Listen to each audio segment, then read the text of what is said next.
Okay, part two. Part two. I'm just going to recap where we were. Holding safe space, being in a safe space allows for you to open up, allows for you to be vulnerable. In that vulnerability, there is intimacy, and it is a beautiful exchange of energy. Doing the work it takes to have the integrity to speak your truth. Not just speak your truth. You can't speak your truth unless you know your truth.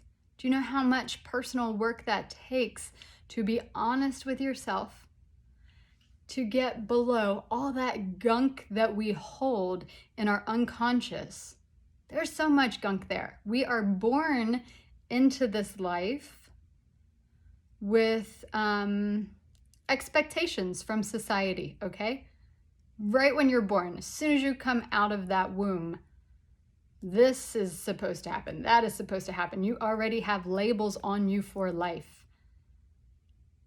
Those are societal norms, collective norms that already start to put a cap on your potential for your truth, for you to express your truth.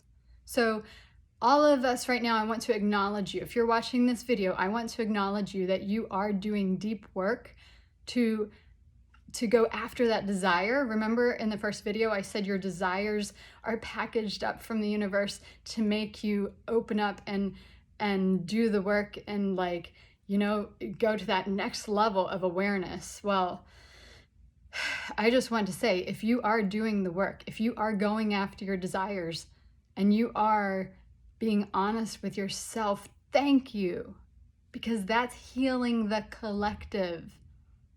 It's not easy. It's very difficult and painful.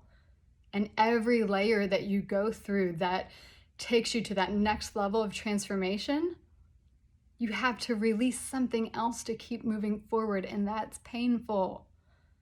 But it's more painful to stay stagnant, not follow your heart, and keep suppressing yourself. So congratulations, thank you. You are here to heal collective trauma. And that collective trauma and those collective shadows that are being held are those things that say, it's okay to be spiritual, but only if it fits in this category. Otherwise, it's dangerous to society. That's a collective shadow. It's okay to be sexual, but it has to fit in this category. There's another collective shadow. See what I'm getting at?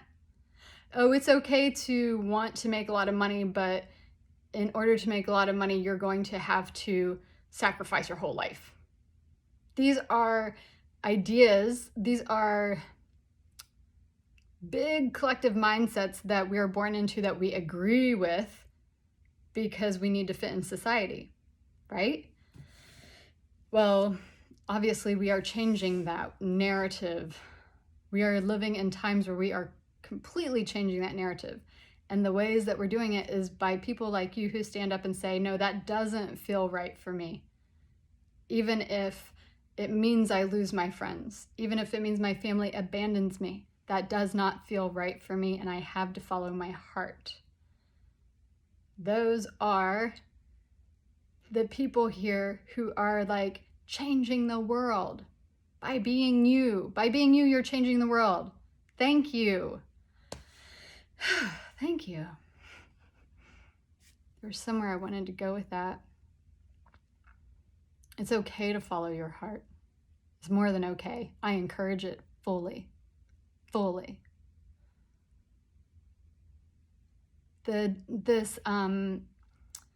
You may see on my Instagram feed, if you're watching this on YouTube or wherever you're watching it, my Instagram's Jessica, it's the @ Jessica Erie, my first and last name.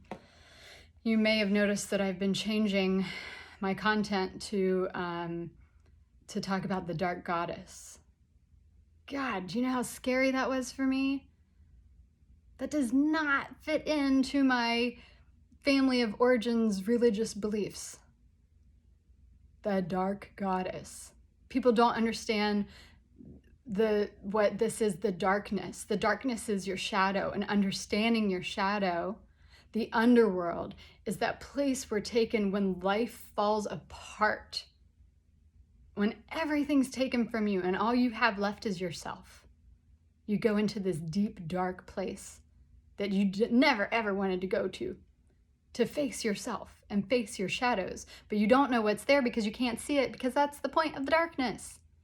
The dark goddess, who has been taken out of our religious text and mythology, she's coming back strong now, because we're in a point of society where it's important to see the dual nature of everything in life and honor both aspects of dark and light. When we honor both of those aspects of dark and light, we honor the divinity in everything. We don't put the divine in a category.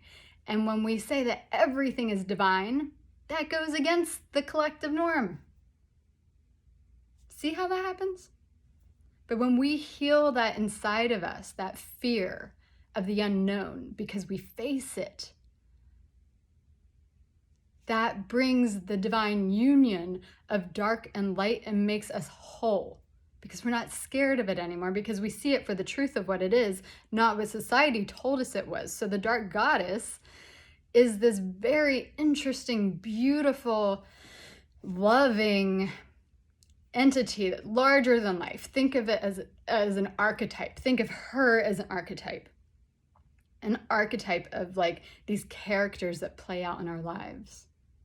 An easy example of what an archetype is the hero, the villain, the victim, the mother, the father. Every single archetype has a light and dark aspect. So let me just like go here for a minute. The mother, ready? I'll give you an example. The mother archetype. She's nurturing, she's giving, she's so full of life. She can't do anything but give. That's her light side, right? That's the light. The dark side of the mother is that which she gave birth to, she clings to, and she doesn't want to let it go because it's painful, because it's her. So she clings and holds and grips and does the opposite of what her character is meant to do in the whole picture of being the mother, which is release, let go, get out of the nest. I did my job, right? Do you see that dual nature? But when we understand and can see this side of us that's not so pretty, that's painful to look at. Imagine if you're a mother. I'm not a mother, that's why I'm saying imagine. So if you're a mother, you know this feeling, right? You have a child, you raise them, they're everything to you, but then you have to let them go. Think of how hard it would be to look at the things in your life and the ways that you act that you are not letting them go. That is your shadow. To meet your shadow, befriend it, and say, it's okay. I understand this is an aspect of me. This is a part of me. This is a part of it. This is the dual nature. And when I can see and accept that dark side of me, it no longer has power over me. Awareness and bringing it to the light releases its power over us. It only has power over us in negative ways when we can't see what it is and it is controlling us. Then we start to act out in fear. We start to do things that are not nice.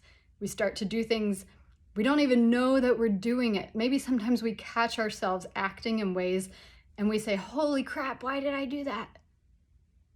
And you ask yourself that question, you're like, oh, wow, okay, I'm gonna sit with this and see what was that fear that triggered that behavior that was not so loving, and it created issues.